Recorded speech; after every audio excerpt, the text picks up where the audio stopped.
ప్రజా సంక్షేమాన్ని ఓర్వలేకనే ప్రత్యర్థులు గుంపులుగా తమపైకి వస్తున్నారని ఏపీ సీఎం వైఎస్ జగన్ ఆరోపించారు. ఒక్కడిని ఎదుర్కొనలేక కుట్రలు కుతంత్రాలతో వస్తున్నారంటూ మండిపడ్డారు. ఎన్నికల ప్రచారంలో భాగంగా పూతలపట్టులో నిర్వహించిన మేమంతా సిద్ధం సభలో వైఎస్ జగన్ పాల్గొన్నారు. కూటమి పార్టీని ఎండగట్టే ప్రయత్నం చేశారు. వైసీపీ అభ్యర్థిని గెలిపించారని పిలుపునిచ్చారు. ఎన్నికలు జగన్ కు చంద్రబాబు నాయుడుకు మధ్య యుద్ధం కాదు. ఈ ఎన్నికలు ప్రజలను మోసం చేయటమే అలవాటుగా పెట్టుకున్న ఓ చంద్రబాబుకు ప్రజలకు మధ్య ఈ రోజు యుద్ధం జరుగుతా ఉంది. యుద్ధంలో మీ బిడ్డ నాది ప్రజల పక్షం అని చెప్పి ఈ సందర్భంగా చెప్పడానికి గర్వపడతా ఉన్నా. ఈ యుద్ధంలో మన ప్రత్యర్థులు చూడండి.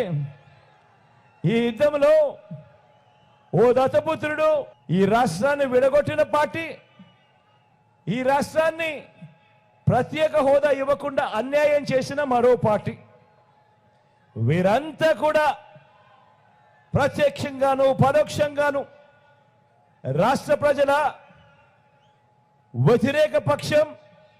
వీరిది చంద్రబాబు పక్షం.